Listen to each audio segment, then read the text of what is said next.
Most Christians pray for financial breakthrough every single week.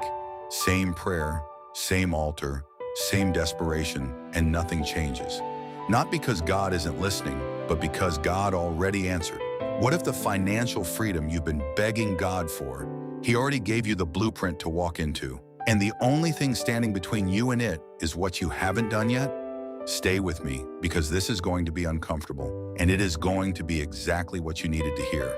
We have been taught in church how to pray about money, how to tithe about money, how to worship through financial struggle, and those things matter, they are real.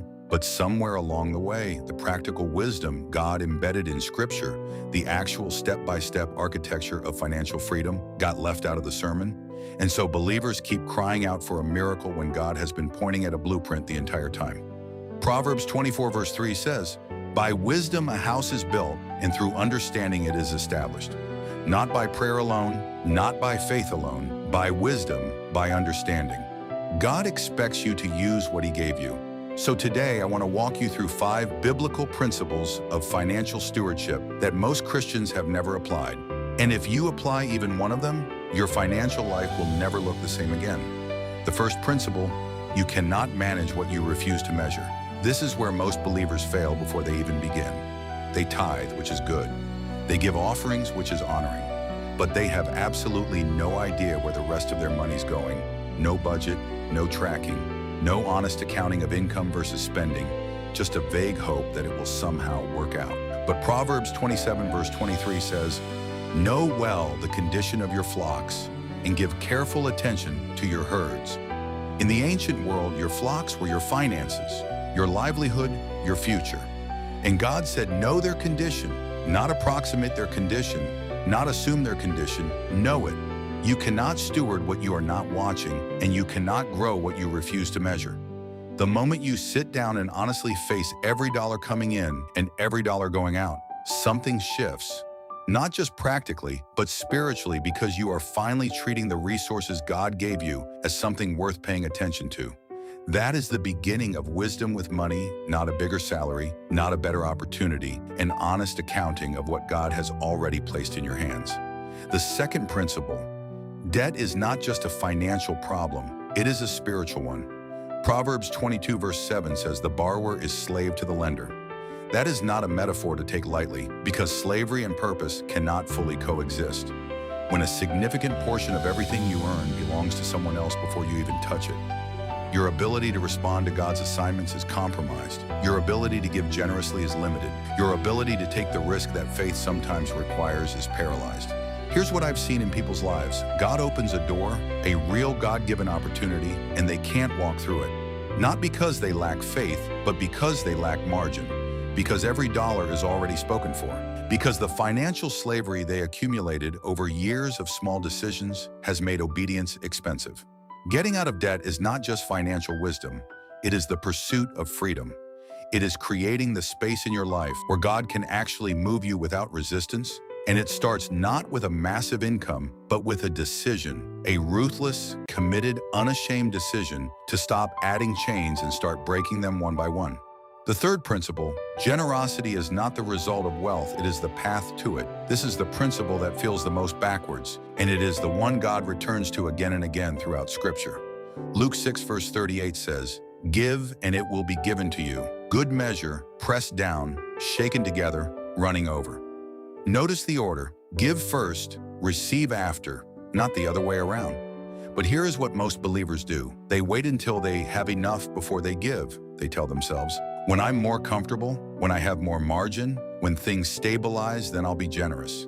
Then they wait, and the breakthrough never comes, only because they have the order backwards. Generosity is not what happens after God blesses you. Generosity is what positions you to be trusted with the blessing. Because what generosity does in the Spirit is declare, God, I trust you as my source more than I trust this money as my security. And that declaration opens something in the heavenly economy that calculation and strategy alone never can. You want to change your financial life? Start giving in a way that requires faith, not comfortably, not conveniently. In a way that makes you depend on God to come through and watch what He does with a heart that has made Him the source. The fourth principle, your income has a ceiling until your skills don't.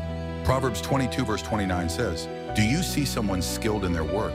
They will serve before kings. They will not serve before officials of low rank. This is God saying excellence creates access. Skill opens doors that prayer alone cannot open. And yet so many believers have completely separated their faith from their professional development. They pray for promotion but haven't grown in 2 years. They believe God for opportunity but haven't invested in becoming someone who can handle it. God will not consistently bless mediocrity out of mercy. He will bless faithfulness.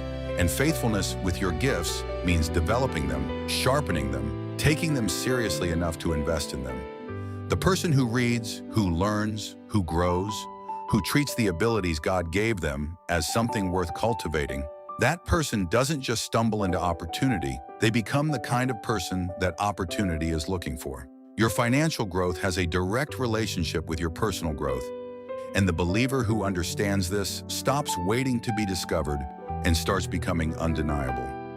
The fifth principle, wealth built without a plan, is wealth that will not last. Proverbs 21 verse 5 says, "The plans of the diligent lead to profit, but everyone who is hasty comes only to poverty." Planning, diligence, intentionality.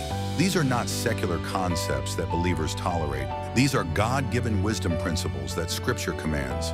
And yet most Christians have no financial plan, no saving strategy, no investment thinking, no vision for where they want to be financially in 5 years and what steps will get them there. They are waiting for God to do supernaturally what He designed them to do with wisdom. And here is what I need you to understand. God can multiply a plan, He can bless a strategy, He can open doors for someone who is moving with direction and intentionality. But it is very difficult to bless financial chaos. It is very difficult to multiply what is not being managed.